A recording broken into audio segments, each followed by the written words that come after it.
Men and Women Talk, the Mars Venus Show. I'm your host, Kinte, all the way live from Los Angeles, California. And I'm here with my co-host, the one and only Shannon. How you doing, Shannon? I'm good. How are you? Pretty good, pretty good. How was your weekend? It was long, but I survived. How was yours? My weekend was pretty good.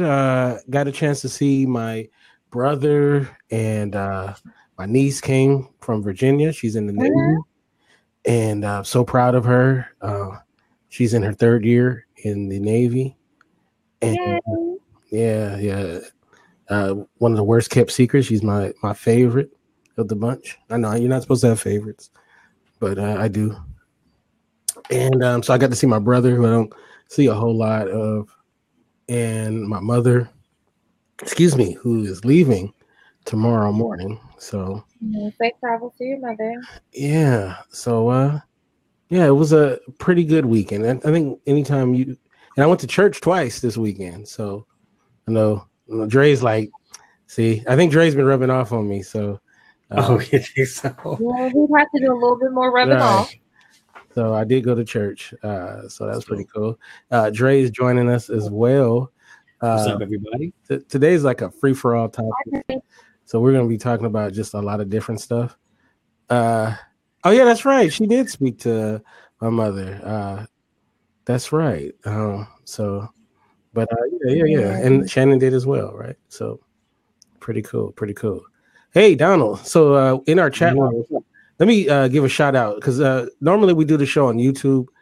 Tonight I decided to do something a little different tonight. We're doing it here on the Get Vocal platform. In the chat room, we have So Steph, Olaf, we got C Will, and we have Donald, and of course Jada in the chat room. And I just want to let people know too, on Wednesday night at 7 p.m. Pacific, 10 Eastern, I will be having a conversation with Alex and Gisela from Get Vocal. So if you have any questions that you want asked about this platform, they seem to be very open about what they are willing to incorporate from the users. So I think it's very important that we let our voices be heard, and I'm sure they can't do everything, but you know, uh, we'll at least put it out there. So this is the time. So Yeah. most of these platforms that come about, what ends up happening is in the beginning, you see the creators. They're a part of it, like Blog Talk Radio. If you guys know Blog Talk Radio, in the beginning, early days of Blog Talk Radio, they were actually around and where you could talk to them, right? And then when they blew up, you can't get nowhere near them. We want to. I see Angie is in here. Angie, if you can jump in, Angie, that'd be great. Hey, So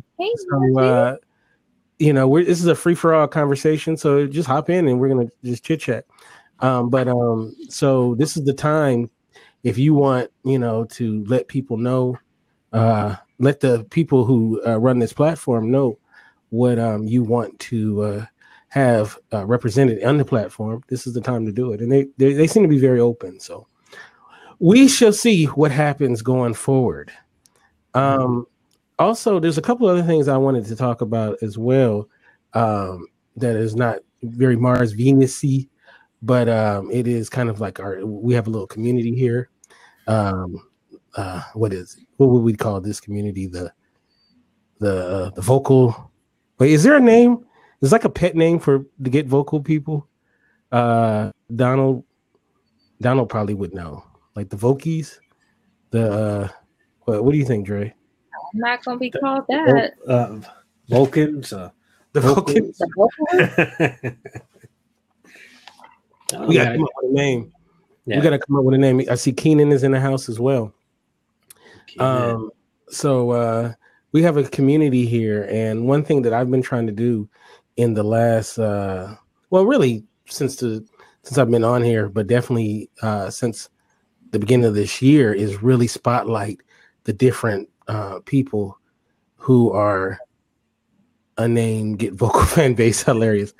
I've been trying to spotlight the people who are on here who put out content. And not everybody puts their content specifically on Get Vocal, but they are a part of the Get Vocal community, and I want to make sure that we let people know that they exist. Dre is someone who does a show. How often do you do your show?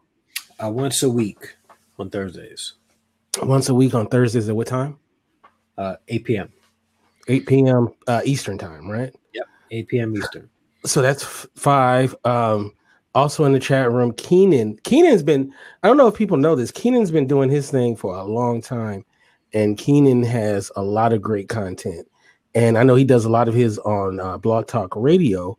I'm not quite sure if he's really doing it on Get Vocal at this point, but he has quite a bit of content, and he has great interviews, and he talks hip hop and all of that good stuff. So you want to definitely check him out, as well as Angie or Goldie, who's coming in and out. She does great content with her and her husband.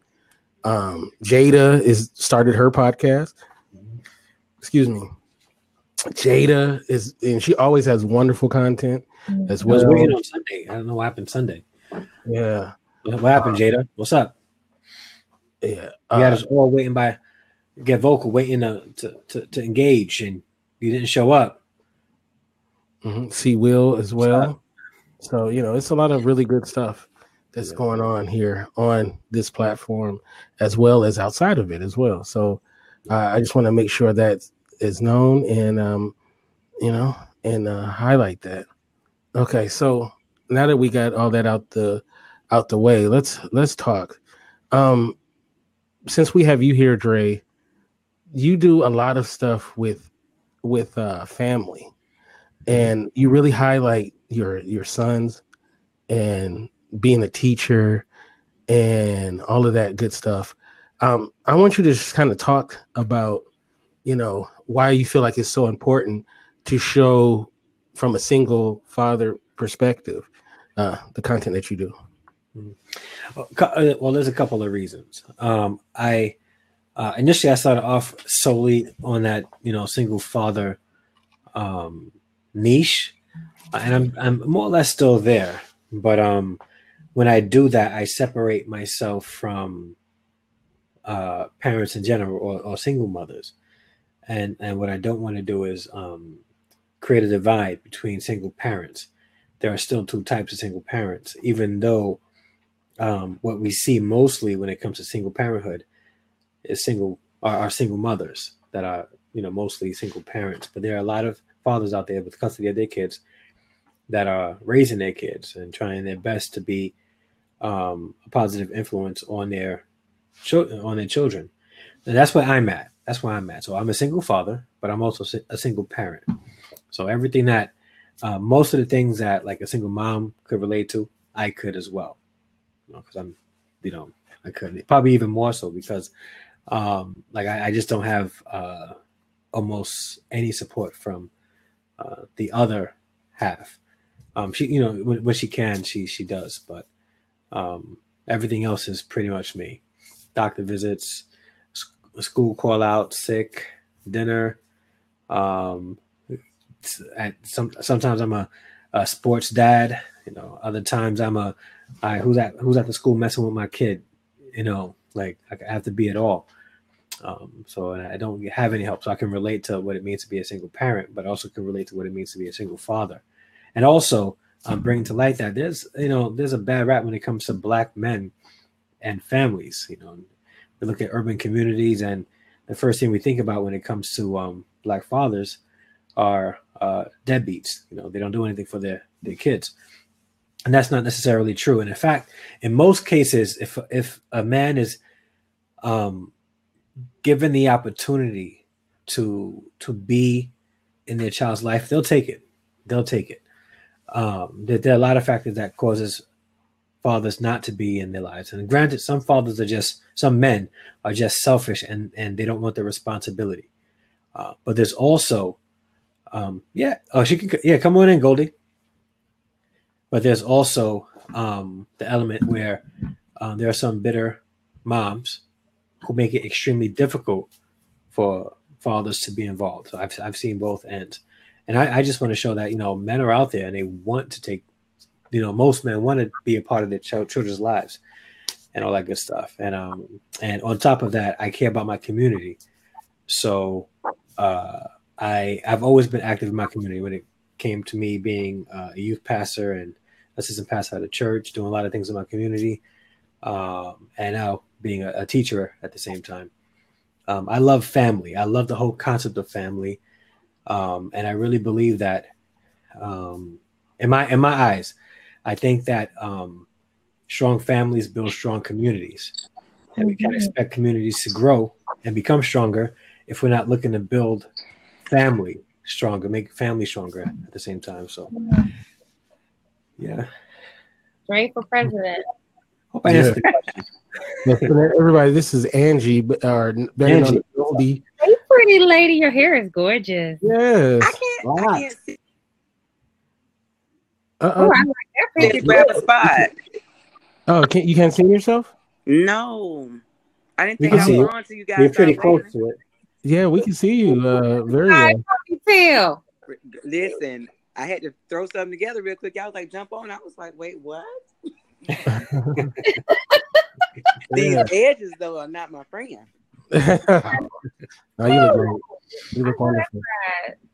Yes. Well, Dr. Dre, I'm going to tell you something. I love the single father aspect, the active father. You kill the myth that they love to do to say that black men and fathers are not involved. You just shoot all those scenarios. Black men, fathers, period. You kill all that. Mm-hmm. So you know I definitely had to applaud you on that and nothing more. Yeah, but and even in, like, let's say when we think about, you know, deadbeat dads and like projects and stuff like that, I got to be honest. Like, when I've come in contact with men and even the killers, the drug dealers that be on the street, right? If they see their little ones hanging out, they're still looking out for them, you know, even if they're not like completely involved. So there's something that drives men to want to be protectors, even if they're not, you know, fully there. There's something there. I think they just need the extra pull, extra push, and say, listen, get in there, don't be afraid. I think, you know, sometimes responsibility is scary, but when you're in it, it's sort of invigorating. It's like any challenge in life. Any sports figure, they'll tell you, you know, they want to go against the best to beat the best. So it's in the man's nature to want to step up to challenges. But with responsibility, that's a challenge that we need to encourage all men, specifically black men, to stand up. And you're right, there is a myth out there, and that's exactly what it is, because there are a lot of black men out there doing what they need to do for their children. Not a dope, yeah. You know, but it's a lot of baby mamas that make it very difficult for black men that want to be involved. Yeah. So if you're not going to be with me, or if you're with this girl I don't like, or if you don't do what I want to do, they use the child as a pawn. Yeah. So the men that want to be involved, they end up saying forget it all. Yeah. Not necessarily to the child, but that's who get affected, because there's these crazy women that because I can't have you, I'm going to control you with this child. Yeah. Yeah. Yeah. It's sad, but it's true. And they come from crazier families who keep perpetuating that myth and cycle of stupidity. It's like, ain't nobody in your family want to snatch you up and say, get it together? No, but if you saw that with your mom, if you saw that with your, you know, your aunties, you know, Dre, I actually like last probably 5 years start working at a school. I'm actually a secretary, bookkeeper. I do payroll. I do things like you're that. the payroll. Yep. But, so you are everybody's best friend. Like the payroll secretary, anybody that wants to get an education, you need to get in and getting good with the payroll secretary. Listen, but I'm the counselor. Yeah. I'm the everything. I'm like, oh my God, can I just get my work done? They just want to talk. But what I see, people like, Miss Thomas, I want to give you my children because your children are so well behaved. But that come with discipline and structure. And like when you come home, my kids did not watch TV during the week, school week. I know people think that's crazy and strange. They didn't watch TV during the school week. We had dinner together at the table, like in the entire family. There were no electronic devices at the table. Like there was structure. That's how I got to find out a lot of things in school that I didn't really necessarily want to hear. I needed to hear, but you like, that happened in elementary, you know, like one of my daughters said she went into a bathroom and it was a girl that was in there. She was like, are you bi? My daughter was like, no, I just got here. This is in middle school. I think it was sixth grade, maybe. She's like, "Are you bi?" She was like, "You mean biracial? What do you?" She was confused, but it starts so early, and so I got those conversations at the dinner table that you witnessed. My husband and I was sitting there like kicking each other on the table, like trying to have a straight face, but wanting to cut the chair. But these families nowadays, they're out the chain with it. They come to school with bonnets on their heads. I mean, coming there cussing everybody out, and then say, "I don't know why he MFing cussing all the time." I do. I hear your mouth. Yeah. Right. The apple don't fall that far from the tree. It's on the tree. Yeah. Nah, that's really good. I know that Shannon, you're working on a book about yeah. She's working on. She's an author. Okay, she's working on a book about reflection and stuff about your relationship with your father and stuff like that. And so I know that we've talked before about like sometimes when you are working on material like that, it opens a lot of wounds. And does it does it affect you outside of the writing process, or do you just keep it in those sessions when you were writing? It did. I mean, currently today, I'm just a whole IDA GF. So, but yeah, I was writing it. What you say? You said IBA GF. That's what you said. It's pay me no mind. But yeah, when I was writing, it did unpack a whole lot of things. How I dealt with people. But now I just keep scissors close by and cut strings when I need to. You know, I'm not an author, but I can only imagine when you sit down to write material like that, was there any kind of like fear of going deep like that what might come out of it, what it might unveil about yourself or whatever? I've been vulnerable my whole life. I was vulnerable. He was the first person I was vulnerable and heartbroken by. So I mean, it's kind of just how I was reared, I guess. But no, the only fear that I had in writing this book is giving the book to the people who are going to eventually publish it so that the world can know who my father is. Because I will fight you behind Vernon Jefferson. Listen. No. Oh no. I wish I had that ability to write like that. I mean, there's so many things I would write about. I'm interested in. We'll start with you, Angie. Have you ever thought about writing a book?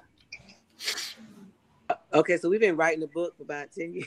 Write the book, Angie. No, listen, I have, we do conferences. So people fly us out. We go to conferences. We do stuff at different churches. So we have all the content. It was a matter of putting it together. One of the triplets that are in college, she does writing. So I was like, hey, help me put this book together. And of course, trying to get her off to school, we got sidetracked. This book has really been about 10 years, about 7 years in the making. I need to get it together, guys. I really have. That was one of my to-do lists for this year, get my life together. Is it a book about yourself? It is about relationships and communication, because any relationship, the foundation is communication. Because once you learn how to communicate, you can talk to anybody. Whether it's work, friendship, marriage, children. But the problem is we don't know how to talk to each other. Yeah. We use the wrong keywords and the buzzword. You always do this and you never this. I don't care who it is. If it's when I tell my child you never, they're like, I never, they're on 10 because they feel like they're a failure at that. So when you learn the right buzzwords, learn how to communicate, you learn body language, then it helps you to go past it. And of course, I use myself as an example in my stuff. So I tell my own business, my own dirt. So no one else can shame me, because I have given it all, baby. And when I tell you, you remember that show you had me on, Kinte, and the guy was like, oh, you can't turn a hoe into a housewife. You remember that? Yeah, I remember that. The church. Right. Yeah, like I tell my own truth, honey. I was a little busy. I'm a PK, a minister now, and I was busy. And God does a miraculous thing. We've been together now. We got 5 kids over 20 years, so you can't tell me what God can't do. All right now. I remember that. Yeah, that guy caught a lot of flack for some of his statements that night. Well, it was a sheltered. He had a sheltered mentality, and it was like you have to have this perfect woman, and then she's gonna, when you get her, then God will do this and that and the other for your relationship. Well, quite frankly, none of us are perfect, and so even if you find a perfect woman, you're not perfect, sir. So you can't get to one perfect person and one imperfect person. You're gonna have a bunch of problems regardless. So, just to show that because people just get down on themselves when they've made bad decisions and whatever they've done, and just to say there is hope. I can tell you there is hope, and you can have fun with it. But in writing our sessions, it has opened me up to a lot of things I had to heal from, like had some issues with my family, like down the line members where I had been raped by a cousin at 10. And I did not realize that I was stuck. My husband was like, why is it that when you deal with anybody else, you're outspoken, you can say whatever. When you get around this person, you act like you can't talk. But I found out I was stuck at age 10. Yeah. And so I had to go back and heal. And it was like he went with me. I don't know how to describe that other than he went with me to be like, that is not okay. What you did was not okay. You can't make it be my fault, and then I was able to heal. Now I'm good. But before I was, 35, still stuck at age 10 when I saw this certain person. And your issues are not going to become my issues. But people don't talk about that. People don't talk about stuff that happened in the family or what goes on. Yes, some stuff that happened in this world. And I tell you, if you don't heal from it, it will mess up every relationship you have. All facts. That part. Look, can you rewind and say that one more time? Huh? I said, can we rewind and say that one more time? If you do not heal from your stuff.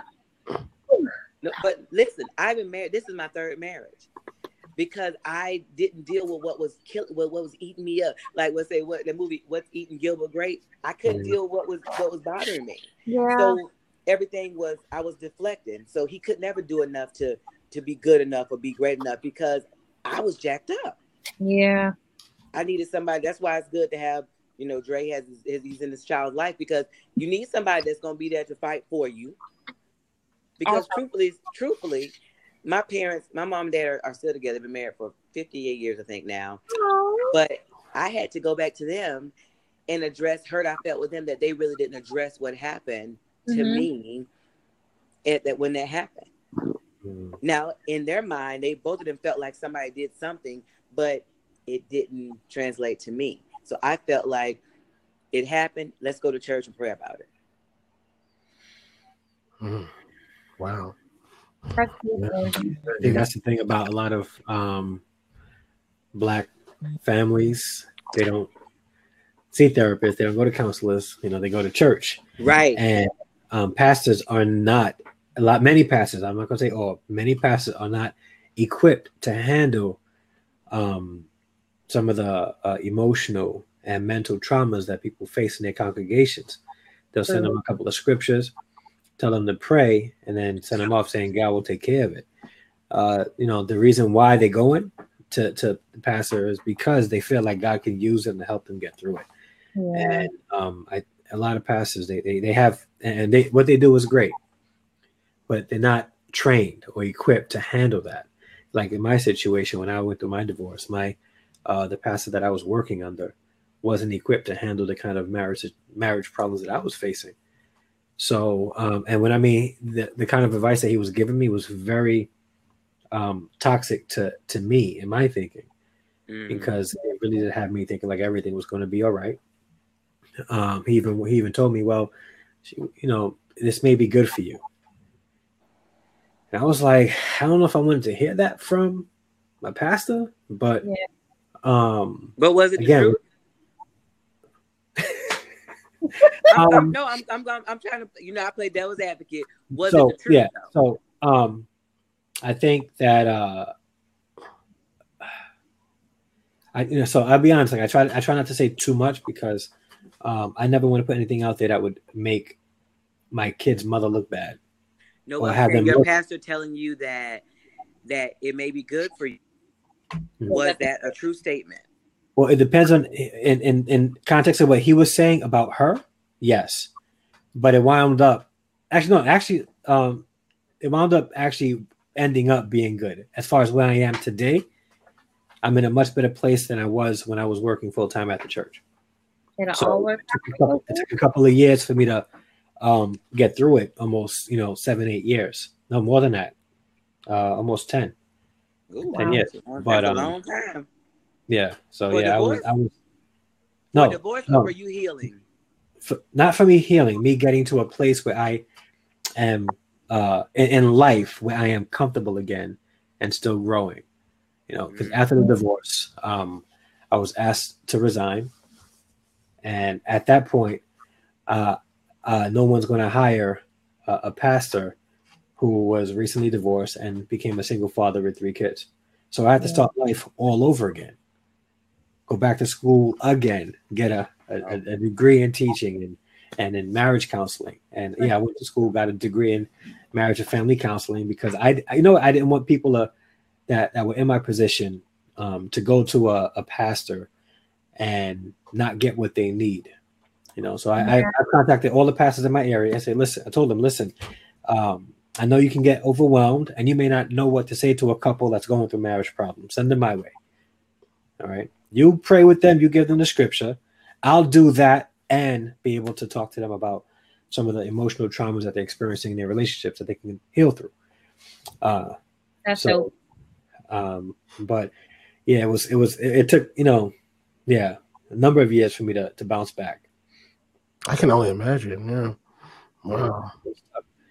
So like Jada know, like back in the Blab days when I was doing the Blabs, I was in my 1-bedroom apartment, in my living room, and that was my Blab. Yeah, I was on Blab too. That's where I met Kinte.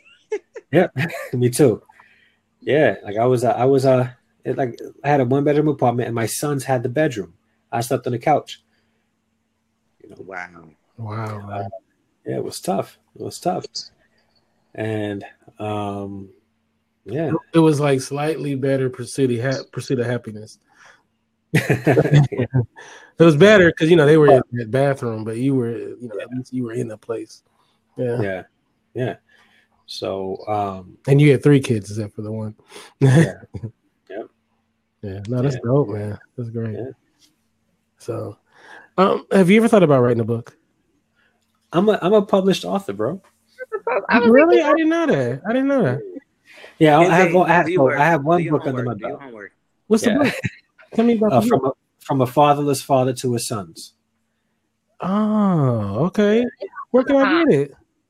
It's available on BarnesandNoble.com, Amazon.com, some local stores in the area that I live at in New York City. Yeah, but it's definitely available on Amazon and BarnesandNoble.com. You know what? When I write my book, y'all gonna get tired of hearing my book. I'm gonna be like, I'm talking about anything, and then I'm gonna be like, hey, just pick up the. I would be like, man, I'm gonna be hitting you with that book, man. That's dope, man. I didn't even know. Yeah, I'm in the process of writing. I have like 10 more books in queue that I'm writing at once, but I had to put a pause on all of it so that I can finish my schooling. What I found though was when you write books, especially the kind of books that I write, people respect authors with letters behind their names for some reason. So and you get so you have more people looking at you, booking you for speaking engagements. This despite your the experience and the things that you have to say, because everything that I'm saying today isn't any different than what I was saying, before I got my degrees. But now that there's letters behind your name, people seem to respect that a little bit more. The letters behind your name was crazy. Mm-hmm. Yeah. So, but so I figured I'm gonna finish all these books, and I'm gonna re-release my old book with my name and letters and stuff like that. Okay. All right, man. That's dope, man. All right, I'm gonna pick up the book. Is the audio book out? It doesn't have an audio book. But you were fully literate, so you can grab that book and read. Like that for lazy people like me. We need black men reading. That's what we need. Wait a minute. I've read 1 million books, so but I'm on my audiobook phase. Read any of my books? Hmm? You read any of my books? I have not yet, but I look forward to doing that. Actually, you know what? I'm audio too. I'm sorry. My life. Yeah, audio's made me lazy when it comes to read, because then I can iron and I can, cook. Drive in the car. Yeah, man, I love audiobooks, man. So yeah, I know I got to do better. I have to do better. I'm working on it. I'm a work in progress. So, but you know what though, Shannon? Like, okay, this is a great topic. You've written many books, right? How do you I have an idea and I want to put it to, I want to make a book. Like, how do you suggest to even start? Like just putting stuff down on paper? How do you suggest? Well, I'm a poet. Mm-hmm. And I'm assuming everyone's process is probably something similar. Mm-hmm. You just write. I've been writing since I was 7. So, one day I decided in high school that I wanted to publish a book. I didn't publish a book in high school though. My first book was published in 2008, and I just kind of pushed myself to do it. I was like, you don't want to do what you've been doing, which is keep saying it, just publish the book.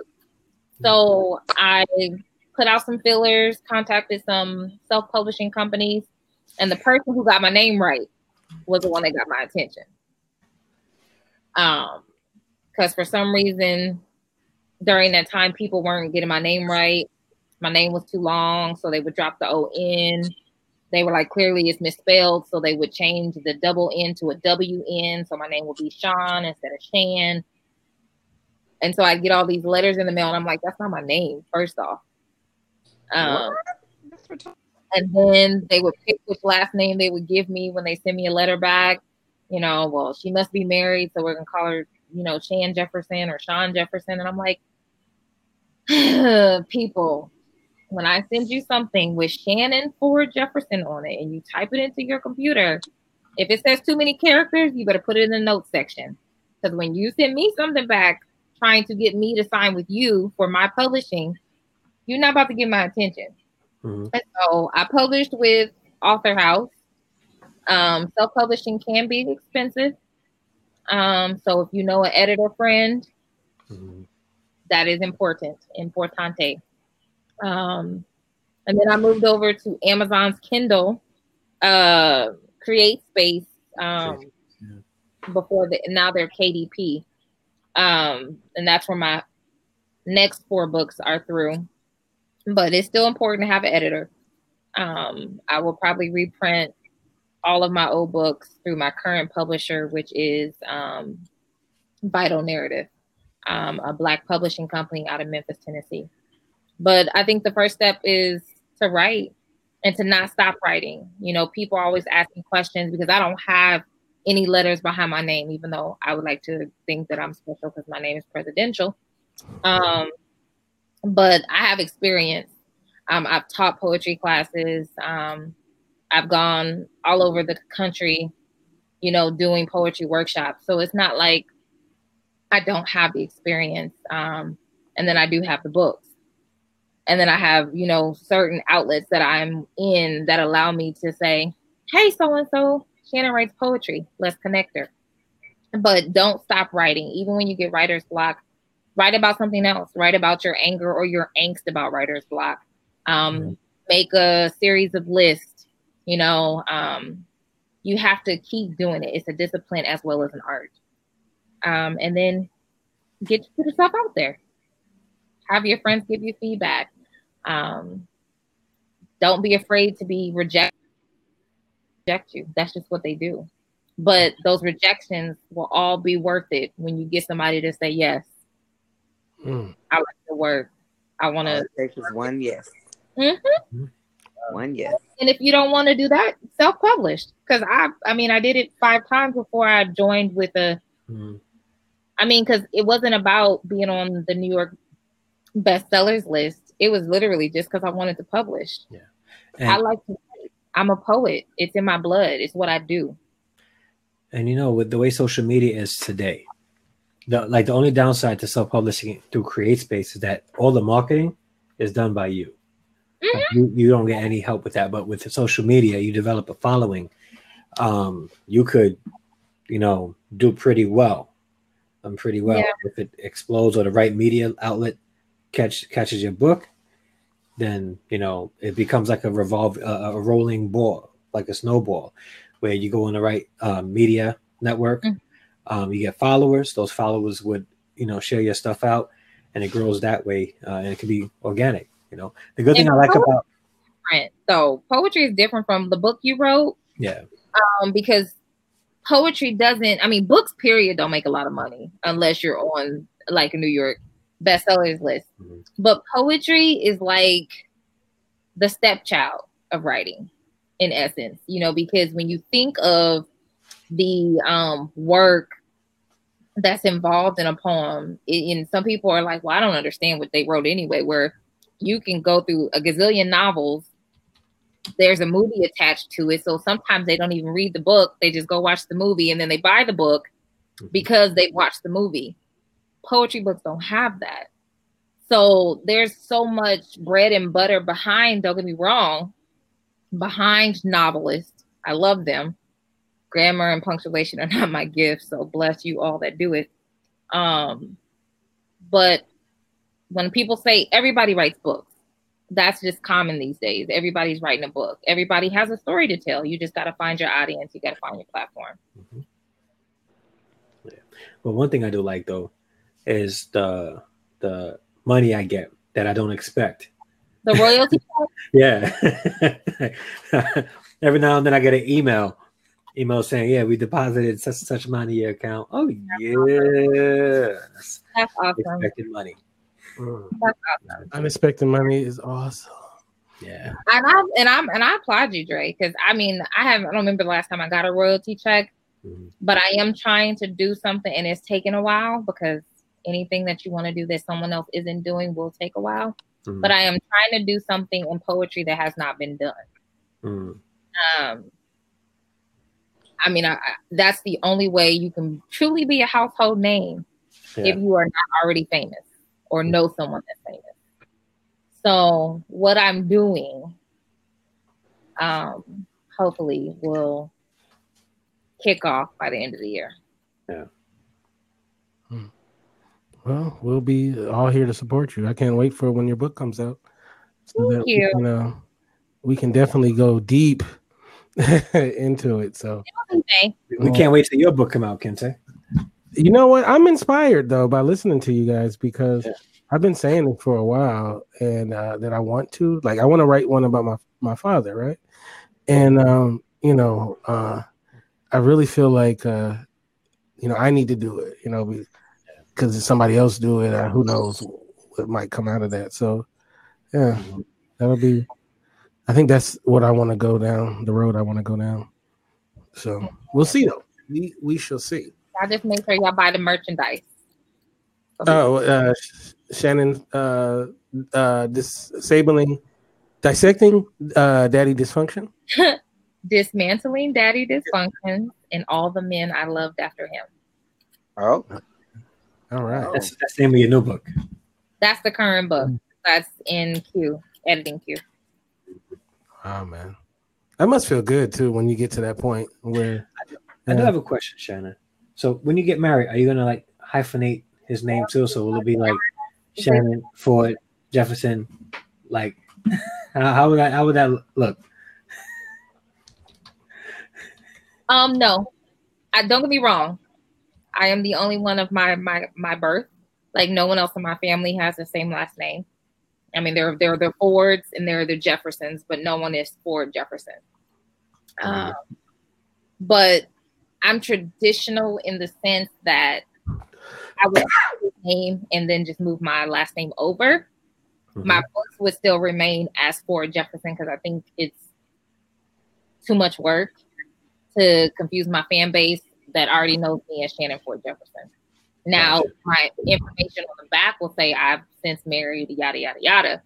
But my books will still remain Shannon Ford Jefferson. I mean, because I've been branding myself as Shannon Ford Jefferson.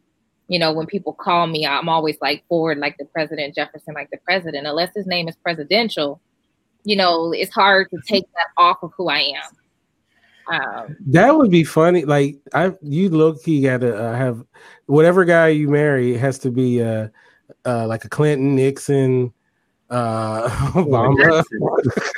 Obama. You got to put it on a business card. You got to hyphenate it just to put it on the business card. That'll be hilarious. It'll be like, they were like, you need to marry somebody who has a presidential last name. I was like, I'm just trying to find a good man. I don't care what his last name is. Right? You better tell him, Jeff. Now, do you have a baby with you? Huh? Do you have a baby with you? Me? Yeah, I see. Isn't that what you have in your hand? A baby toy? This is a fidgeter. From okay, so I'm with Kinte. I was saying the same thing. I was like, keeping the baby quiet or what? No, the only thing that's quiet over here is Teddy P, and he's currently humping his rhinoceros. So, no, I acquired these little toys from training to tear apart and play with. So, and I'm not really a fidgeter, but hey, Anthony. On fumes right now because I work 24 hours and I haven't been asleep yet. What up, Anthony? So, Shannon, I got a question. So, if somebody wants to order your book, they can go to Amazon and order the book. But is there a way that they can order it where you get most of the royalties? Well, I would say anything that if there's something you specifically want to order, I would say reach out to me first. Okay. Because some people want me to sign it and then send it to them. But yeah, Amazon would be the only way. Put up your cash app. I don't deal with Author House anymore. So. Yeah, put your cash app in there. Look, I don't even know it. I was like, I just got cash app. So Facebook me. I really don't. Cam be having her cash app on deck. You mentioned Cam cash app. Yeah, I need to in that chat room real quick. I'm like, dang. I'm like, probably my name, to be honest. What I try to do for most things. Facebook it to me. I think you could text it to me or also whatever's easiest for you. Welcome to the chat room, Anthony, Dead, and Luke. Dead is right. Yes. So you need to have your shit on lock. Hilarious. Yeah. Oh, okay. That's it right there. I was like, I thought it was my name. Yeah, I wish I could. It probably wouldn't be a good picture. I am going to show y'all something. I'm going to give y'all a sneak preview. All right. Okay. All right, y'all. Exclusive. Y'all saw it here first. We got to have a Funk Master Flex. It's all Facebook. I already seen it. Y'all just don't know. Oh. Dropping bombs.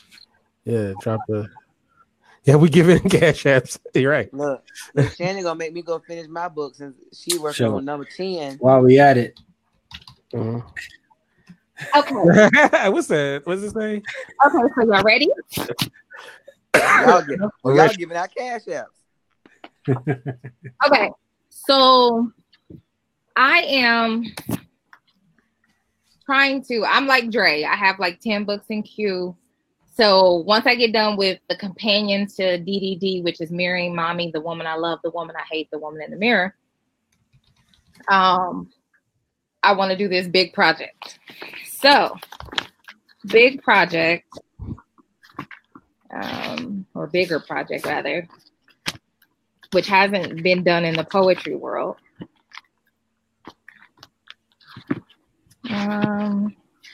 Trying to find my favorite one, but I don't know if I have it yet.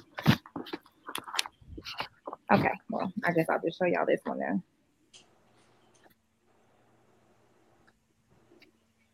then.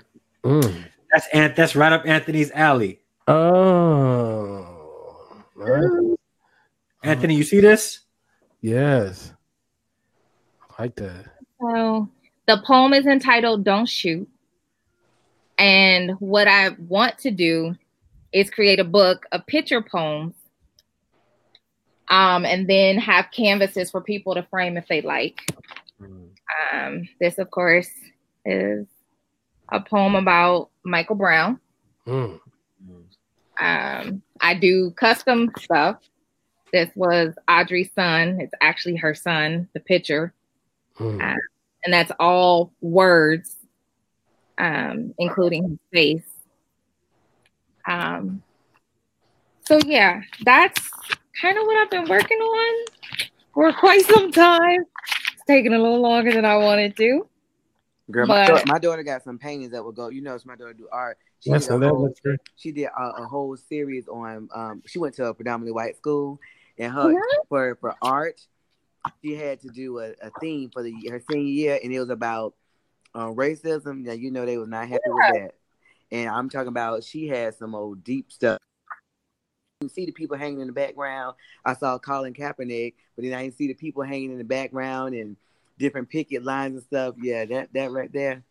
Yeah, so awesome. So, if you could, Shannon, would you write full time if you didn't have to work? Oh, absolutely. I do scrapbooks.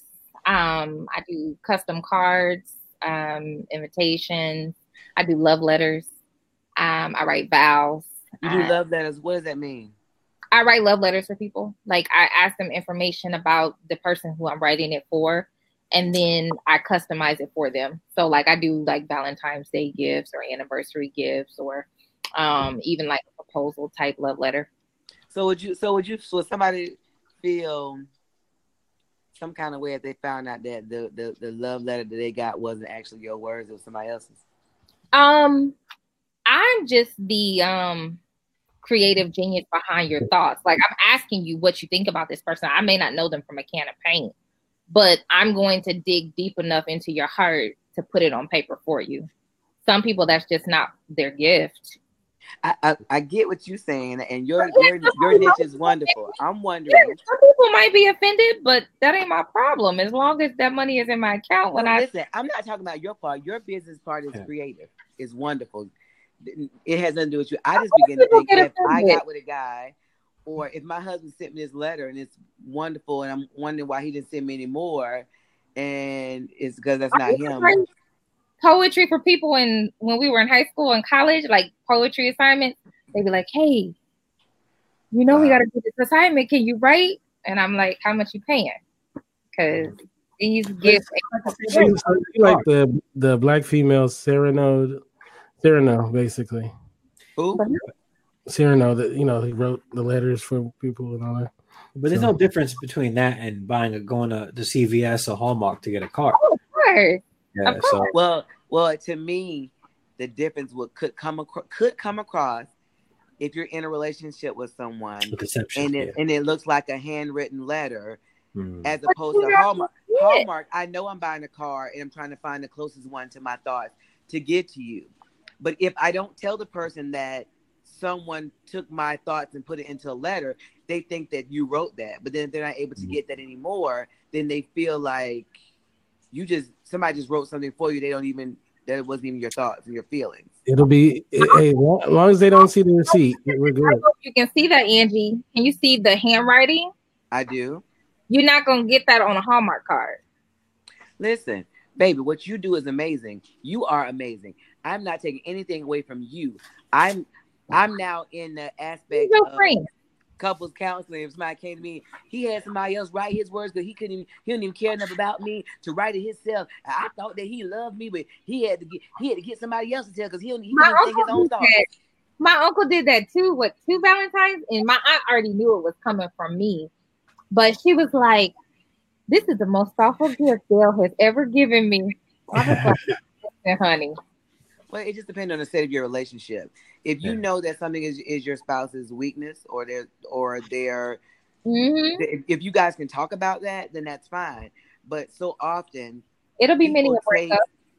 Yeah, I'm telling you, I can already hear it. Like, when I hire Shannon to do that for me, she'll be like, "Wait a minute, this didn't come from you. It must have been Shannon." Right. Yeah, and there's another thing. I know that was Shannon. That wasn't you. If she thought it came from you, then you be like, you don't even really know me because, like, I'm not poetic. You know what I'm saying? Like, I can express my Ford Jefferson joint. I would tell my husband there's a person that writes stuff. You tell him what you feel, and then he can appreciate that because it's personalized for him. But if I just give him this, he's like, now you know you don't write like this. He'll tell you to have all the seats. That's not you. Well, hey, as far as Shannon's concerned, hey, as long as that check clear. You know, she's like, "Hey, the check cleared. That's on you to make it look good." And sometimes I do love offerings. In terms of I give things away, because sometimes I want to pour into people's life, because it's important to me. I mean, I'm not well known in terms of my gift or my talent, so there are some people that I'm like, "Hey, let me send this to you because you have a huge following. I just ask that you post it." Tell everybody where you got it from, how they can get a hold of me if they like some work done.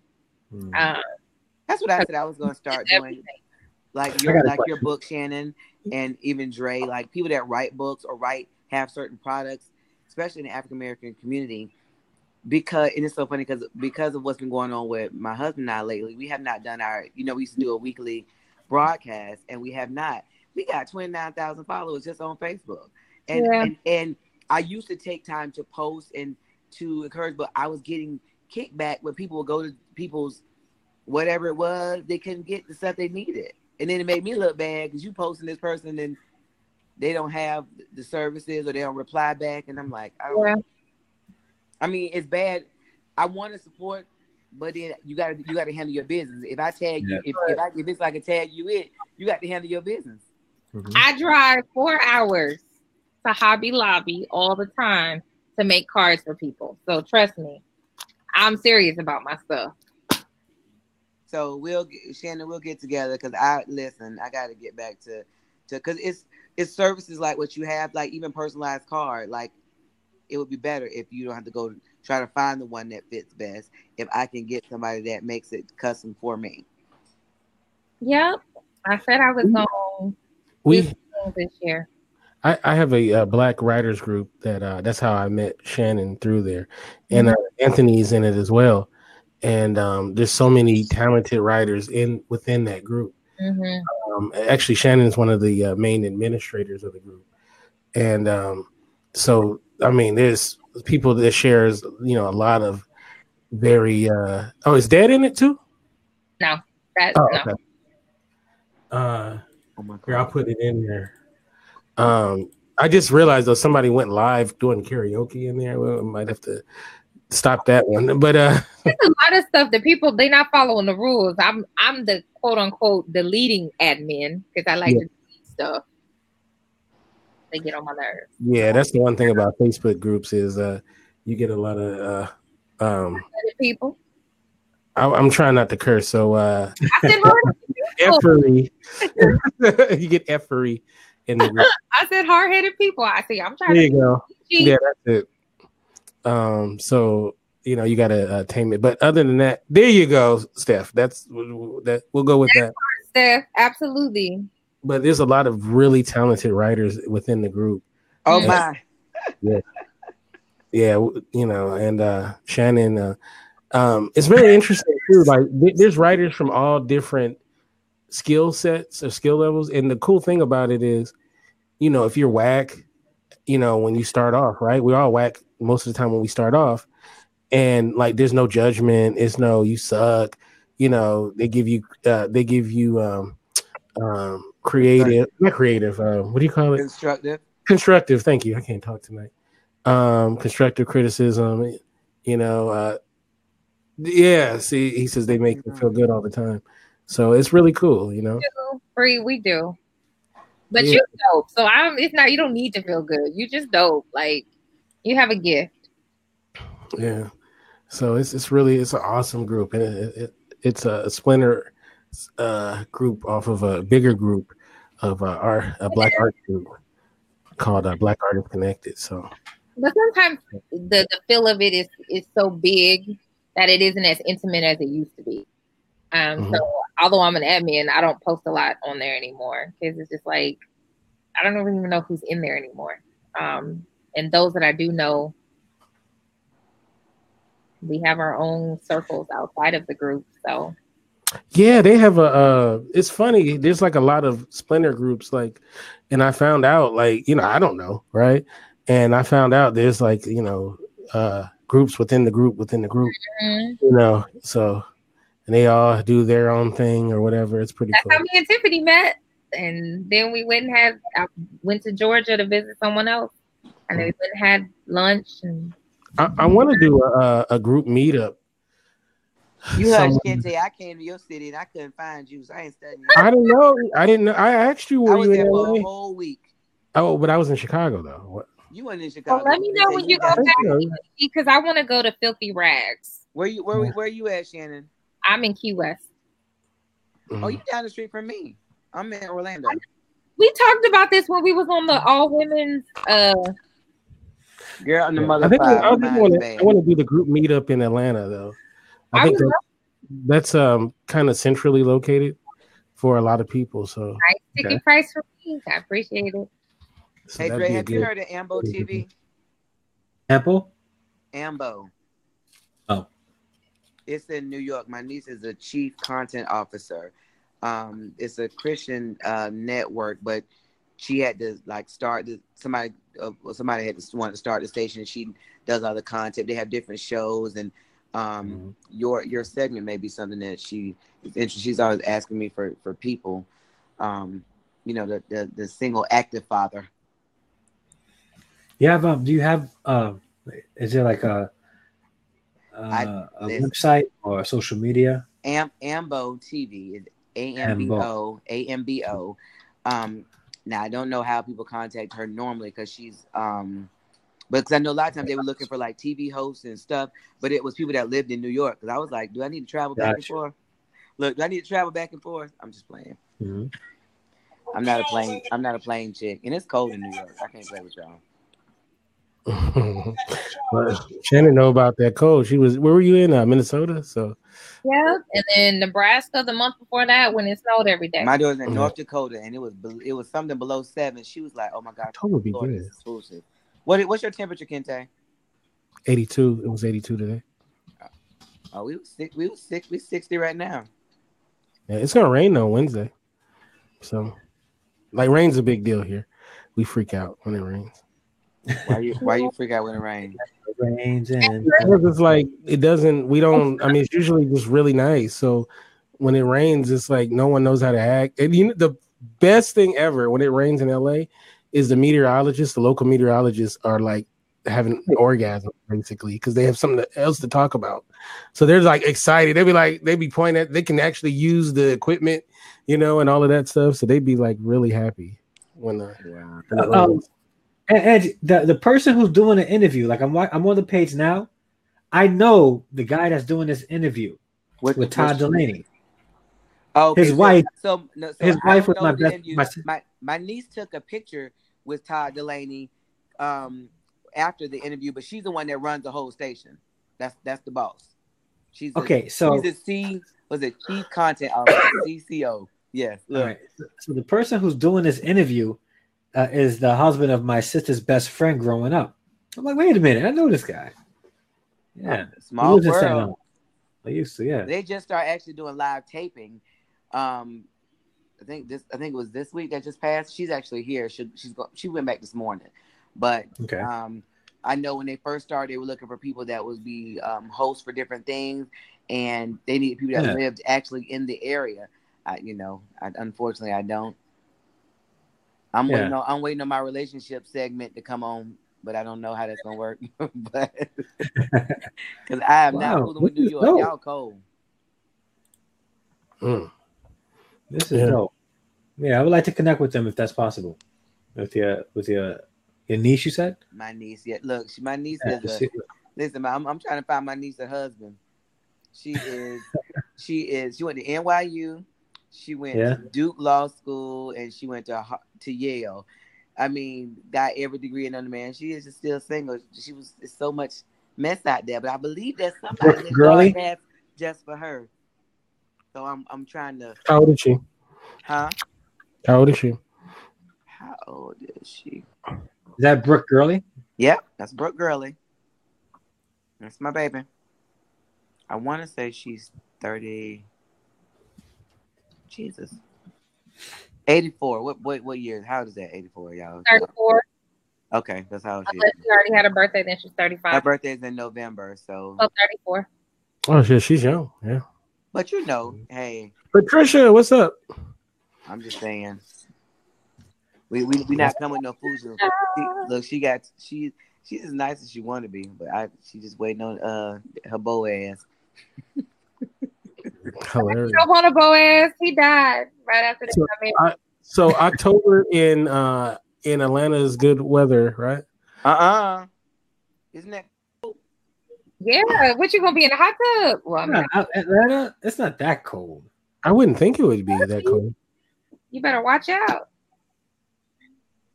No, it's not. Okay. Yeah, like Olaf, you're always there in October. Yeah, it's pretty good, right? She said it's not. Okay. Yeah. So you know what? I'm gonna look into what we got to do to make that happen. Can we go to Belize in November? Belize, like with the girl bye. Yeah. I'm gonna tell you one more time. I have triplets in college. Okay, so Belize is not on the list right this minute. It was really inexpensive. I'll give you all the details. Okay. I'm gonna have to go back to stripping.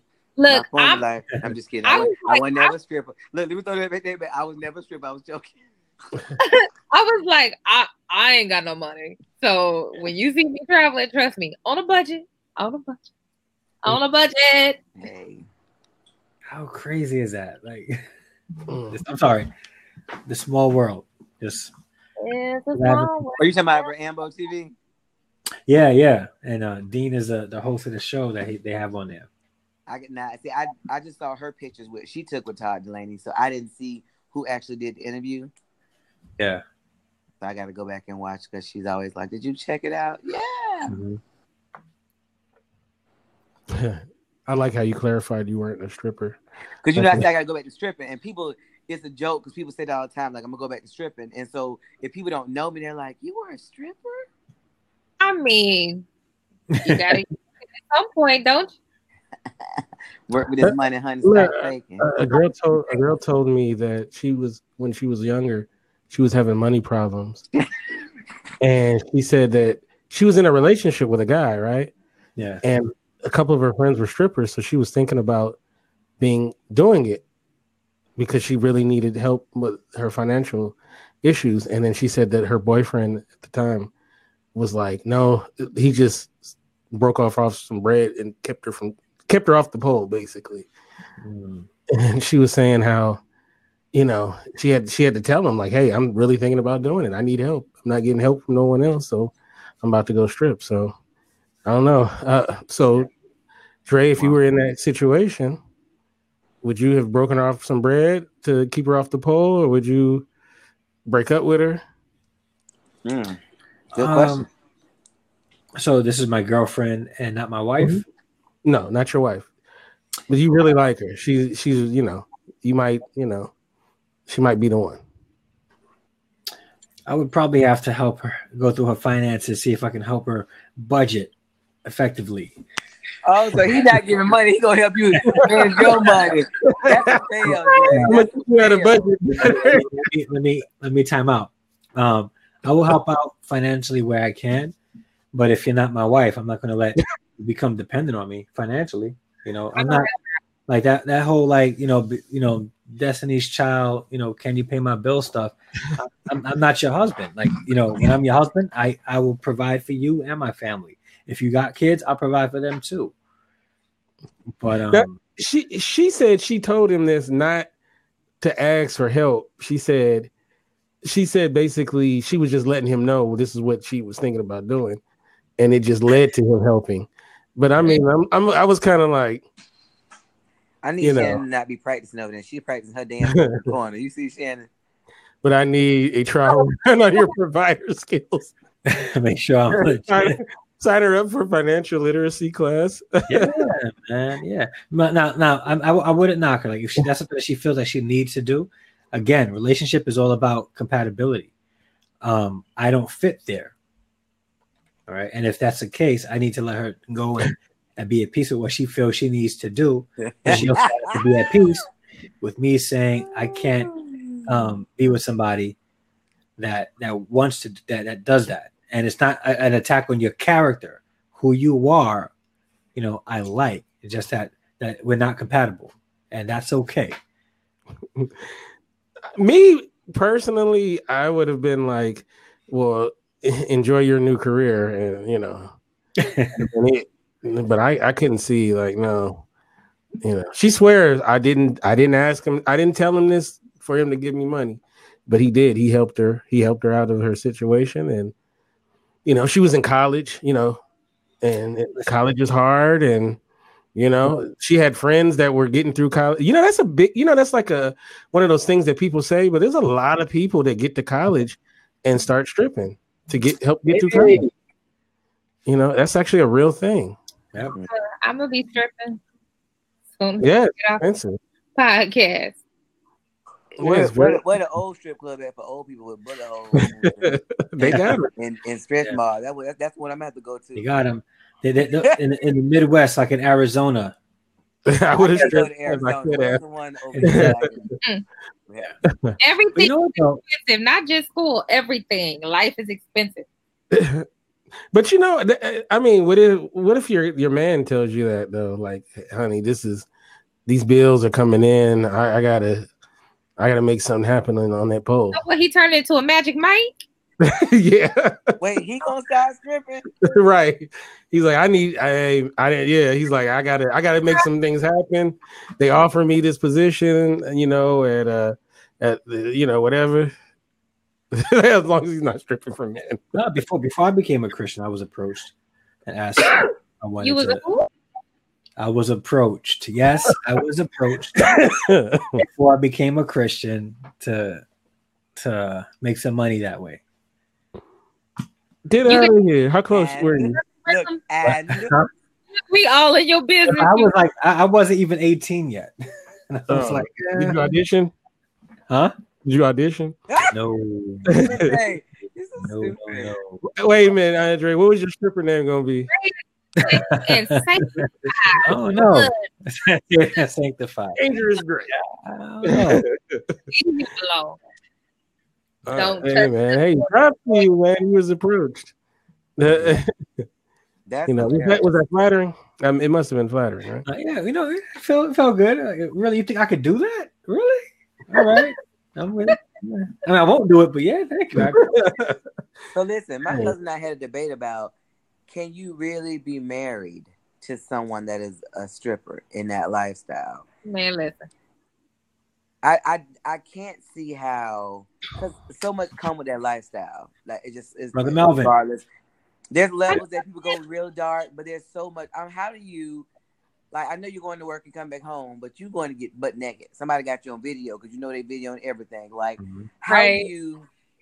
And I know I'm the old old lady now, but I still never saw how you could just be proud to take this woman out on your arm and she a stripper. Like, and if you're doing it in the city, like you going out to eat and somebody's going to recognize, you know, her while you out. Oh, Mercedes. You know, you remember I stuck that bottle up there last night? Mm-hmm. Yeah. Like the way you went upside down, and yeah, that was talent, man. Thank you. I appreciated your show. When can I see you again? Like that is kind of awkward. Yeah, that would be very. Anthony says no. You said no. Dre, you said it so nice and churchy. That's not what people gonna say. Mercedes.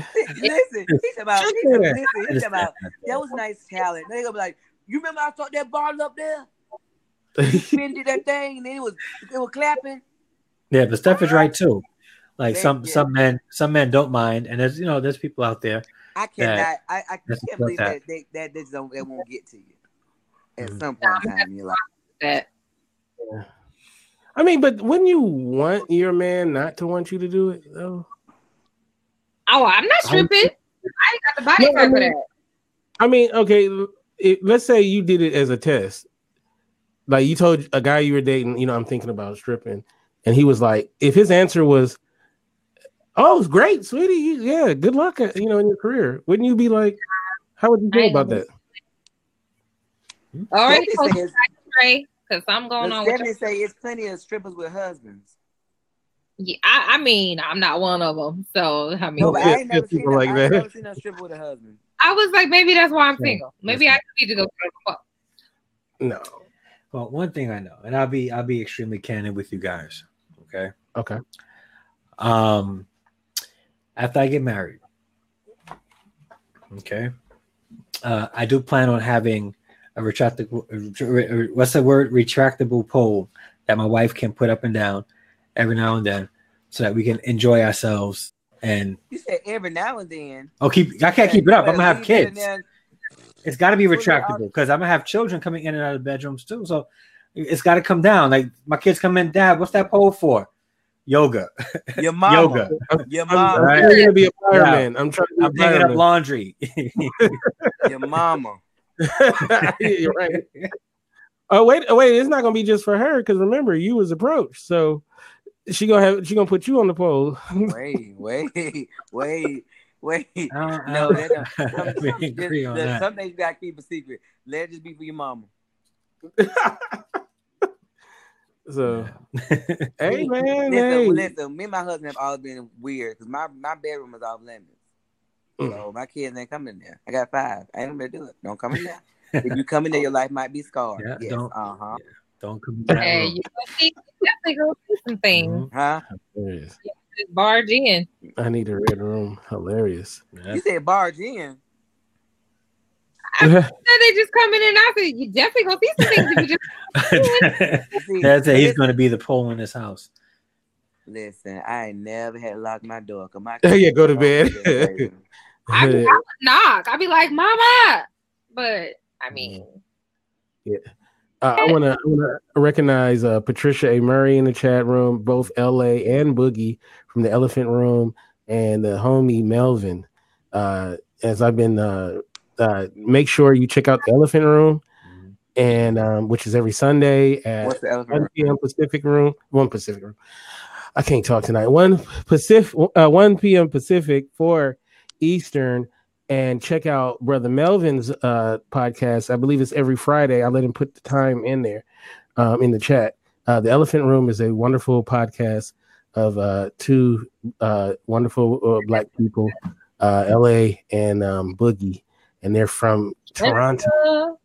They're from Toronto, and they talk about a lot of issues within our community, and it's always a lot of fun. And you got to love those guys. Melvin's show is 7 p.m. Central Time on Fridays. And this brother I sound like his PR guy because I really want people to know how awesome his show is. This brother has like the greatest guests.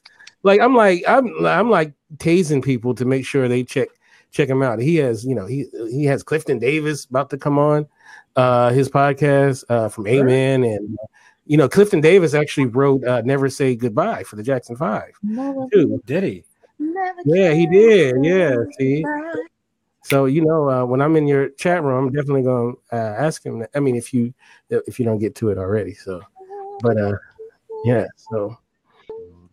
And this is all on this same app, Kinte? Yes. You introduced me to this app, but I never look at it. I when we broke up with Blab, I think I just broke up with life. Look, and then Jada does great. There's so much great content on this platform, and Brother Anthony's about to do something. Actually, me, Anthony, and Keenan is going to do a hip hop debate of the greatest MCs of all time. So that's going to be interesting. So yeah, it's going to be a good one. I don't know when we're going to do it yet, but hey man, I'll hop in there, Melvin. So that's gonna be fun too. We're gonna do that sometime pretty soon. But yeah, so we talk about everything on this platform. So we talk about religious stuff as well, right? We've had some really great religious debates. on here. We've talked about, of course, sex, because any platform of sex is going to be brought up. So it could be Christian mingle, whatever it is, it's always going to be brought up. Movies, we talk about everything on this platform. So, and then sometimes we just talk about BS on this platform all the time. Just, I'm trying to remember what was our conversation last night. It was authentic. Huh? Real and authentic. Yes. So yeah, we had some really funny conversations last night. So, and then Patricia A. Murray does her thing on Sunday. So check them out. These are wonderful people who do amazing things. So I'm gonna do a. Oh, okay. What's it gonna be about? Shenanigans. The Single Woman's Chronicle. All right. So hey, I'm there for that too. I'll be there in the peanut gallery. Huh? I said you are not invited, sir. No. When's yours? Man, I'm glad I have high self-esteem. Ben jumped off the ledge. Hey, Bobby. Anthony said he had a film podcast. All right. Oh, cool. That's my thing right there. I love talking movies. So yeah, well, so I'll be there as well. Shannon, you don't have a problem saying your age, right? A gun podcast. And Thriller grew up together. Yeah, Shannon is young, so she's still young. So, really came out. If you don't mind me asking, how old are you, Dre? 39. You gonna be 40 this year. Really? You only 39? Yeah, I'll be 40 this year. All right. December, right? December 10th. Sagittarius. Date his father's birthday, I think. Yeah, December 20th. Yes. Yeah. Yeah. So, but and then you and your husband used to do a thing. Are you guys gonna get back to it? Me? Mm-hmm. Yes. The problem is, he works for UPS and he got promoted to supervisor. Oh. And so he goes to work. Listen. So the funds have to come first. So he goes to work at 2. And sometimes he get out like 12. The shift has changed now, so it's 2, and he gets off like 12:1, 2. So the only time he's off is Friday and Saturday, and we used to try to spend that time together. So we got to get our life together because it's limiting our time. Hopefully his shift will change, but hey, when you get the money, you got to do what you do. And big shout out to Gabe, who's in the chat room too. Gabe is a cool cat. Gabe, cool cat. And I remember, I think it was during the holidays, you did a stream with your kids, and they were making fun of you about how you are in church. Me? You remember that? Yeah, your kids were doing impersonations of you in church. You actually watched it? Oh my God! I did watch. I was there. Oh my God! Everybody was here. Yes. That was funny to hear her kids mimicking their mother about how she yells at them in church. They were saying, "Give them a look." That's just that. Okay, first of all, I'm a minister. I am the praise and worship leader. So I'm up there singing, and you doing something, I can't just stop and say stop. So I'm giving you a look like, if you don't sit down somewhere, Yeah. I got my youngest son. He is the one that just got to be over the top. I'm like, Lord, I just want to throw a Bible and hit him. Mm-hmm. You look up and you just see him. I'm like, Lord, you just. I have the opposite. Like I got tired of talking to my kids, so I just let them do whatever. Like and just stay off the pulpit. I was raised where there was some order to church, and so look why my son just came around the corner. Yeah, I'm talking about you. No. My rule was stay off the pulpit and don't leave the building. And listen. So they got. I didn't know you watched that, Kinte. You shouldn't have watched it. That was hilarious. I was commenting on it. I remember now. I was so embarrassed. I was like, that wasn't me. But children will tell the truth, honey. They will tell. They were like, there's a look when mom say things, certain looks she gives, certain things she say. There's like, you in trouble later. Mm. And, I was like, me? Shout out to Badges too. Badges be on here doing her thing. She's always like baking or hanging out with her. Yeah, she's always doing some kind of thing with her kids or something like that, doing science projects and all that kind of stuff. So yeah, it's pretty cool. Kinte, did you see the one we did with blended families? No, I didn't. You have a blended family? Yes, we have a blended family. My oldest son is 4. He was 5 years old when I married his dad. And then I have the triplets, and then we have one together. And so, Triplets. yeah, so You had that 3 babies at one time. we had to navigate through.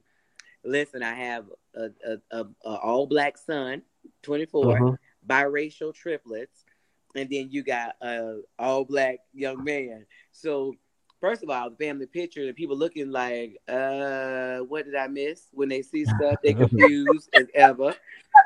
Because they see my husband, who's this big and black guy with these biracial kids, they like, did we miss something? Especially when they see him with me, they're thinking like, what did I miss? It's so funny because the little kids, the little black kids at school, the one that told them, that's not your biological daddy.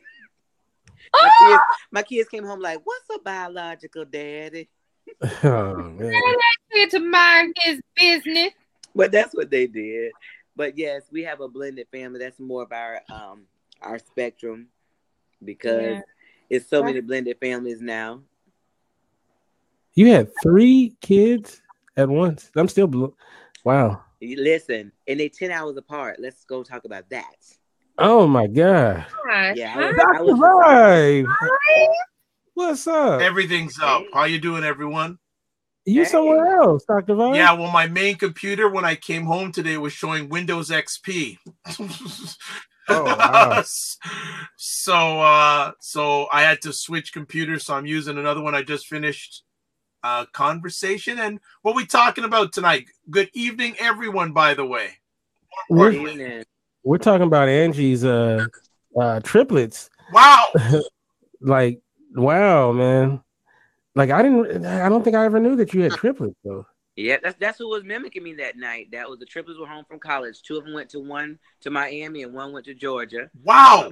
Both of my girls you had wrestled. 10 hours apart? That's like a day. Listen, they wanted to go 3 different directions. They were so ready to be away from each other. It was ridiculous.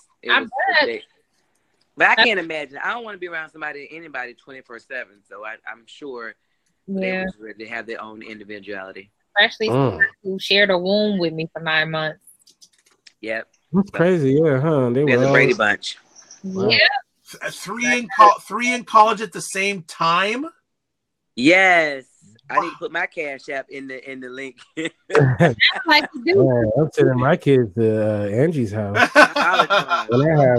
Listen, but I gotta say, God is good because nobody's ever had a referral, ever got in trouble in school. And to this last young man I got, he's a little talkative. My 13-year-old, who's 5'9", is a little talkative. But nobody, like I've never had, the stuff that people deal with students. Like people see my children or see me and say your children are always so well mannered.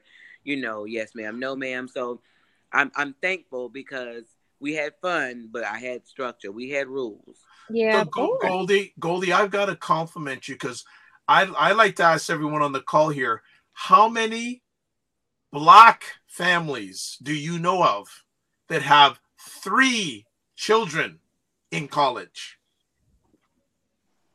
Oh, we got an older son that's already been to college too. 4. So we 4 out of 5. This is only 13 right now. So we 4 out of the 5 attending college. That is a statement right there. That's awesome. Wow. It's a blessing. That's why I'm sending my kids. Kinte, you need to have this lady on, just her on her own, have her share her story. Yes. Please do. Listen, but get the tissue if you need my story.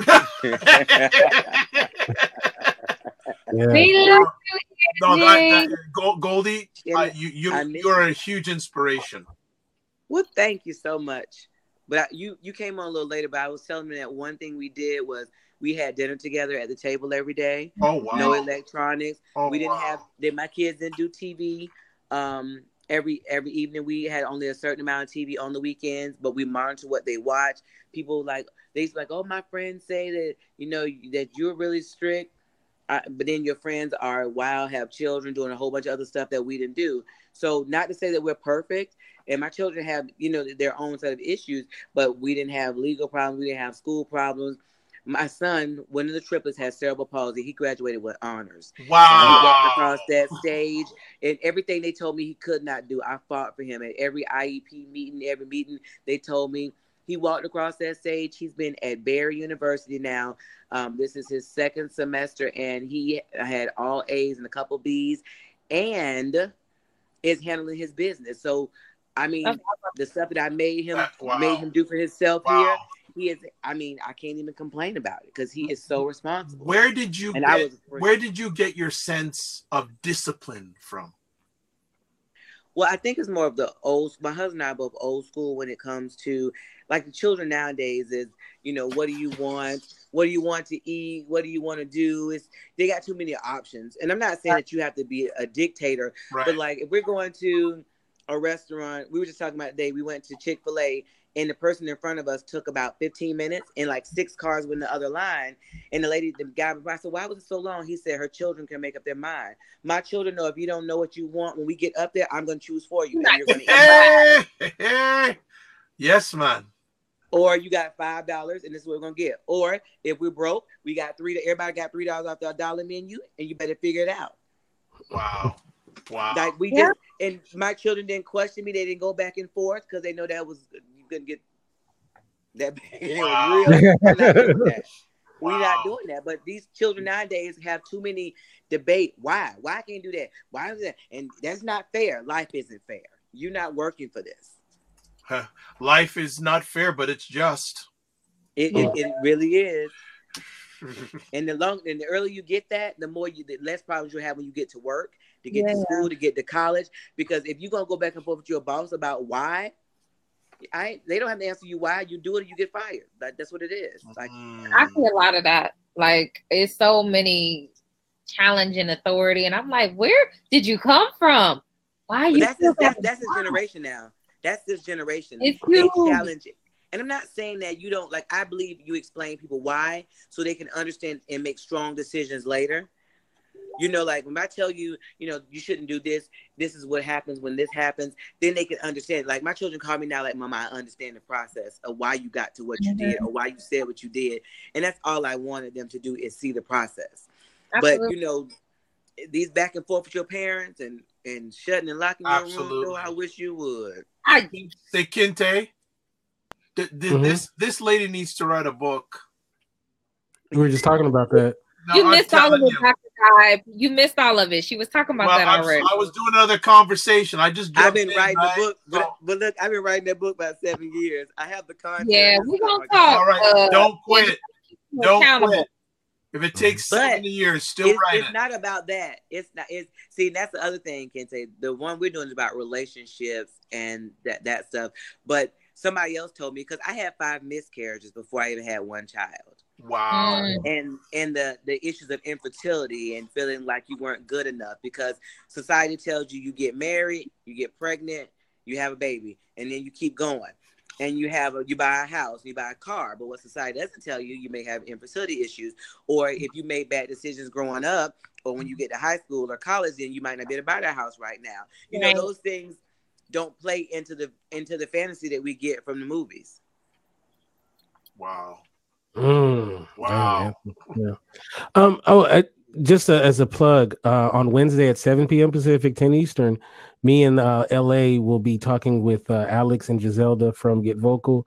So if you guys want to know anything about this platform, they're here to be. We're going to put the spotlight on them, and we're going to talk a lot about that. And I purposely made it at 7 so that we wouldn't conflict with your show on Wednesday, Dr. Vi. Much respect. I'll make sure that we don't, the best one, we won't conflict with it so we can go back to back and hit it hard. Yes. So I want everybody to come in. I want everybody. Like I would like to see that show. I would just send it to you. You could just Get Vocals. Yeah. I want everybody to come in. I know they just did a town hall meeting. A lot of people wasn't able to make it to there, but it's going to be a little different because we're going to really, get to the meat of Get Vocal, and then we're going to get a little background too, because some people ask about, where these guys come from and all that kind of stuff and what they really are looking to do with this platform. Because I know there's a lot of hesitation because of we have blab shock, post-traumatic blab syndrome, where some people are like, after what happened with blab, but we're going to talk to them and try to get close. So I want everybody to come in Q&A and ask questions, and they, they'll be cool. And also too, how you can help them. Right. That's one of the first questions I'm gonna ask. So, and I see Tony in here as well. Big ups to Tony and C Will. So yeah. So good. That's gonna be an epic Wednesday night. It's gonna be epic. Yeah, because I think it's gonna be like Dre. I think it's gonna be Dre, then you, then me. So yeah, it's gonna be. Oh no, it's gonna be Jada. My bad. It's gonna be Jada. It's gonna be Jada. Wow. Yeah. Wow. So, fire. Yeah. Wednesday night fire. Yeah. So it's gonna be really interesting. Fire. Yeah, Fire. really interesting. So Wednesday night fire. It's gonna be good stuff. Gonna be yes. yes. Wow. So you gotta send me something, Kinte, so I can check them all out. Because I was all in blab, and I have not gotten into anything else since. I was about to get divorced by Blab, though. I'm gonna tell you, I almost got divorced by Blab. I was on there. we used to have the fun. We used to be on there at 3 or 4 o'clock in the morning, and my husband's like, "Dude, I done went to sleep and woke up, and you still on there." And so it was just. We had so much fun on back then. Yes. And I was like, I'm going to bed, and then somebody would pop on. Lee or somebody would pop on and we keep on talking. I was like, dude, it is 2 o'clock in the morning. It's 3 o'clock. I was like, I got to go to work in a minute. And we just kept going on and on. And we did it almost. And I was like, I would purposely try to put my phone somewhere else. And then I would just get a message. My iPad had a ding. I was like, dude, really? I don't need to in my life. Girl, listen. We had Blab hangovers at work. Listen, really, that was for real. I have that on the after show sometimes on Get Vocal. People be up till 4 and 5 o'clock in the morning. I'll be like, still on there? Yeah, I'd be at work on Blab. Yeah, it's funny. Oh, wow. Yeah, that was. Glad I had the relationship I had with my husband, because he'd have thought I was cheating with somebody. Cause I know, right? It'd be me and Kinte, then it might be me and somebody else. And he's like, yeah, it was a different guy every time. I was like, no, really, it was a girl on here. It was a girl. She left. And then... Yeah, man. We all it was all love too, though. It was all love, though. Like if you notice, like the cream of the crop came over to get vocals. So yeah, Yeah. I haven't. Look, I'm trying. I'm cream of the crop, and I'm just trying to get over. So you here? Everybody was trying to get me on their show. I would be home and they would request me on Blab. I was like, I'm in my pajamas. I'm looking a hot, god awful mess. Like, you see what you requested me tonight? Look, no eyebrows, no drawing on. Yeah, I didn't even know. Okay, I just didn't threw even a know. scarf on here and pretended like I was cute. Okay, this is what you're gonna get. Nah, you're always gonna be cute. So Shannon, your hair is cute though. I'm jealous. I'm gonna roll my hair. I said your hair is cute. I'm gonna roll my hair so I can. Oh my god, Goldie, you need to have your own show, man. You need to have your own show, Goldie. You need. To... I'll be your number one. I'm saying you got me on here with no eyebrows. I mean, I didn't even know. I think I see eyebrows. I look big. No, and I look big faced. The ones you draw in. Yeah, you draw me so they can look arched. They look like this is trip. I mean, you look good. What are you talking about? Kinte, you look too good. Then, you the encourager. You are definitely encourager. No, you look great. You're a beautiful woman. Okay, whatever makes you feel good about yourself. I started to draw one on. Yeah. But yeah. Look, I didn't. Deep voice, no eyebrows, hair to the side, no makeup. You just got me looking all kind of ways tonight. Come on, Kinte. You got to warn me next time. I did warn you. I gave you 5 minutes. If I draw my eyebrows in 5 minutes, I'm gonna tell you my husband say they unequally yoked. I'm saying, huh? So I thought it was just better to be on here just as raw and authentic. I want to be from the earth, not the earth. Wow. All right, how long do you need to draw an eyebrow? I don't know. When just a couple minutes. When you said come on then, I was like, oh my God, I had to throw a scarf on there or something. All right. I'm gonna do it. I'm gonna draw on some eyebrows just to see, to prove that it don't take that long. It may not take a long on? time for you. Yeah, I'm gonna draw them on. Yeah. But you're not a woman. No, I mean eyebrows are eyebrows. No, they're not. Kinte, you ever seen them eyebrows? Kinte, you're going into uncharted territory, brother. I ain't gonna back up. What happened?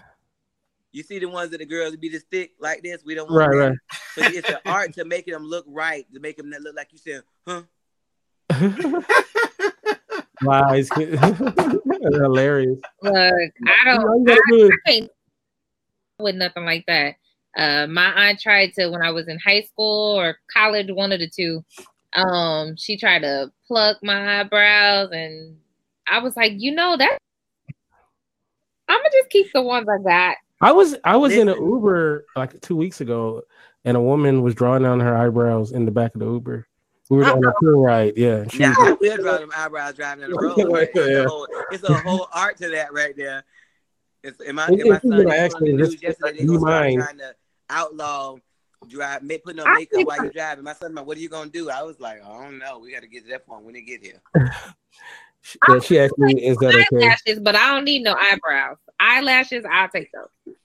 Listen, but eyelashes I can do without. But eyebrows, people like, is she a cancer patient? She going through chemo? Ain't nothing right here. Oh, God. That's why I said you can have mine. Give me, because this right here just look like that's hilarious. People look at your face like, you okay? Look, if I don't go wrong, they be looking at their head and they be like this. Yeah, I never even noticed. This is hilarious. Like you usually don't notice mine because of my glasses, so it don't listen. I wear glasses. I caught myself putting on contacts today because it was hot outside, and I was going. I thought it was hot outside, and so I was gonna put my shades on. So that's why. But I wear glasses. But glasses don't cover up, but it might camouflage it. But this right here is not the business. So this is the average size of people's face. This is the normal people's face. My daddy gave me a big old forehead, so that's what give me all the rest of this right here. This is normal. This is not. Oh wow. Oh man. You know what? I ain't gonna let someone else take a seat before I drop on this thing. Danny. Oh, shout out to Danny. Danny was balling the other day. Did you see that on Facebook? Danny's she was playing basketball with a bunch of comedians, and I think she was giving them the business on the court. So you better No surprise. Yeah. All right, folks. I'm gonna jump and let someone else take a space. And everyone, set your clocks and calendars to Wednesday evening. Please, all three of us, make it happen. And especially for the Get Vocal, please find out what they're doing and find out what you can do to help them out. They need your help. Absolutely. Yes, Wednesday's triple black. I love that. It's triple black night Wednesday. All right. Yes. We won. I got 2 and Brick both. Well, my fantasy of you, Danny, was that you had a triple double. So look, why somebody wrote in the chat room, big foreheads matter.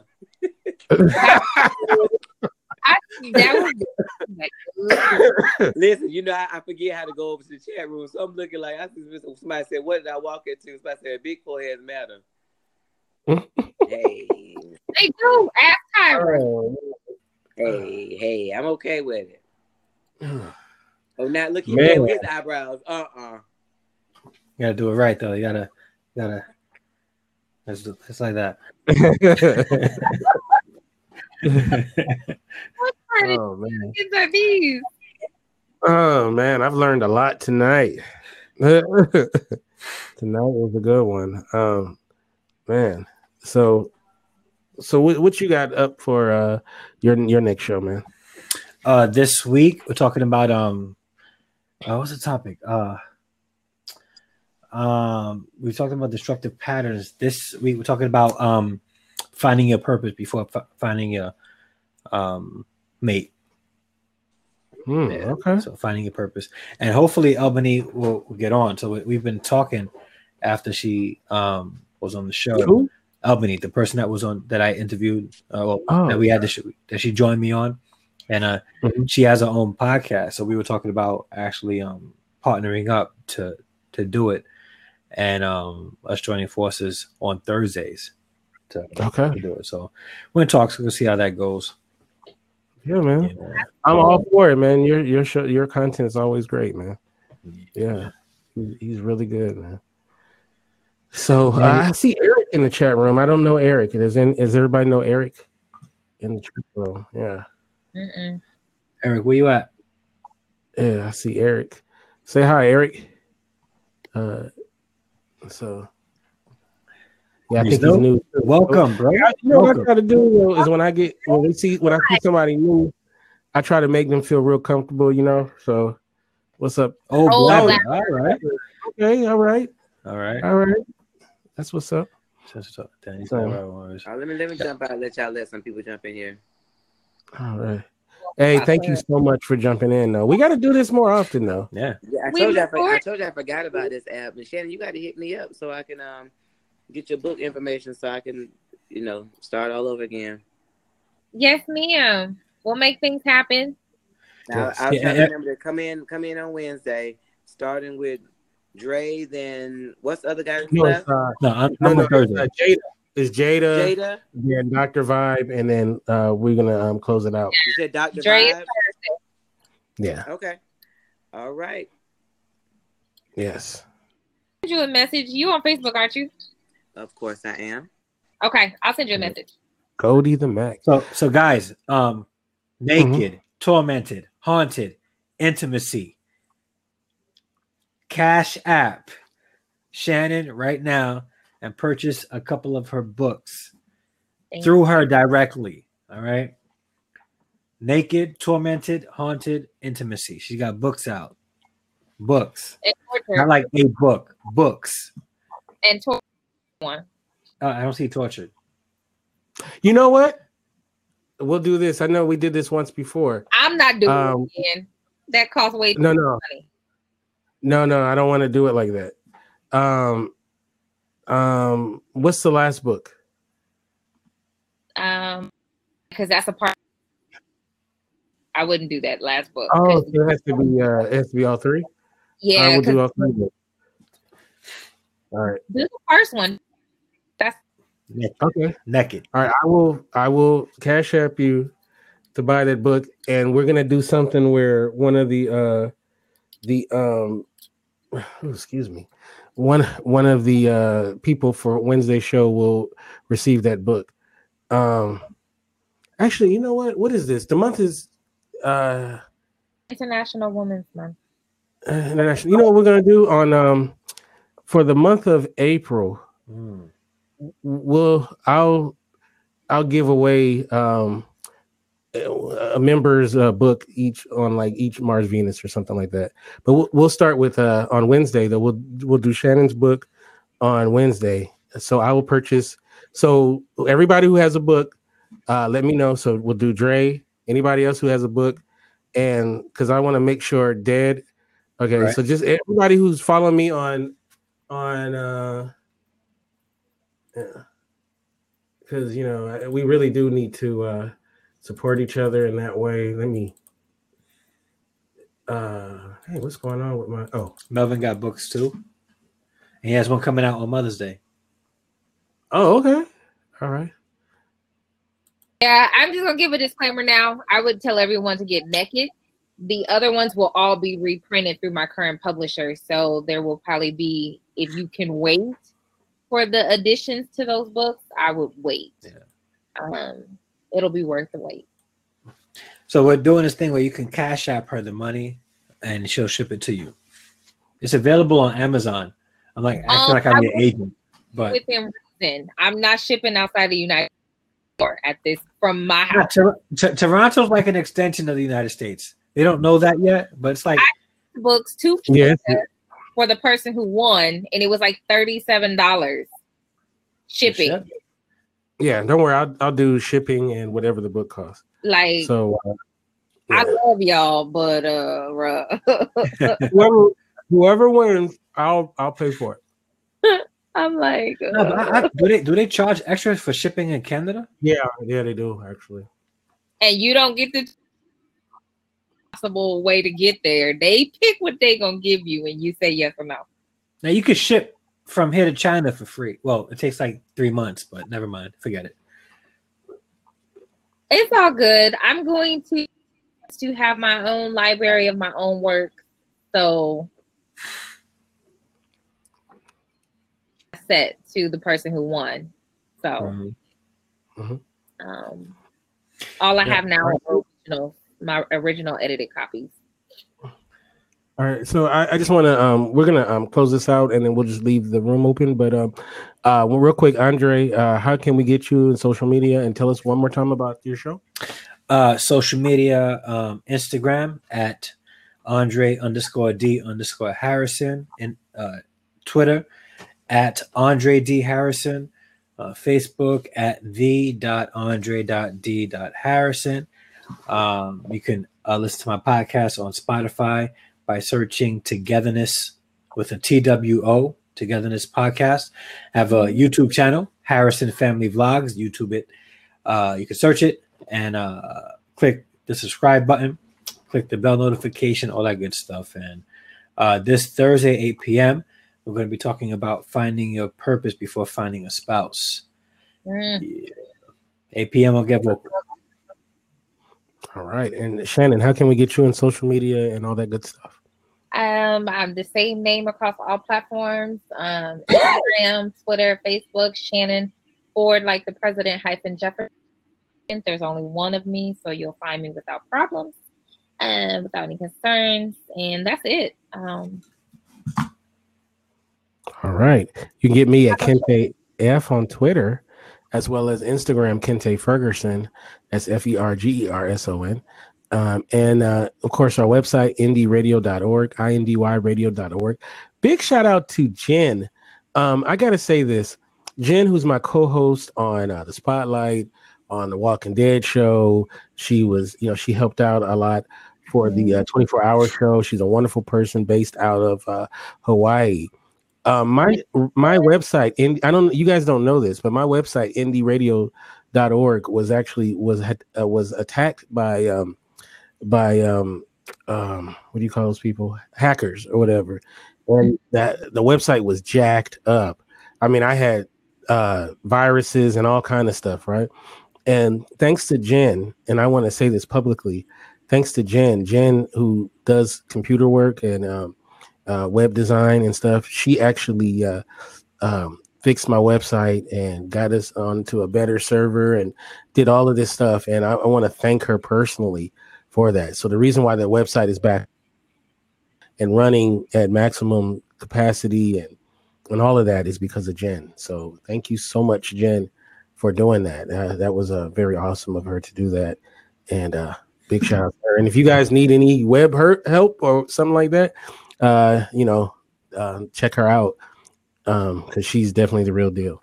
So the website, indyradio.org, indyradio.org, which is back up and running. You can go there and check it out. We'll be back on our regular schedule. We'll be back on YouTube. We're doing a show on dating, so that's going to be really a lot of fun. So yeah, we're gonna talk. We're gonna go deep into that because it's crazy now out in them dating streets. So that's why I wanted another week to be prepared for that one. So yeah. So with all that said, you guys have a great rest of your week. God bless. Good one.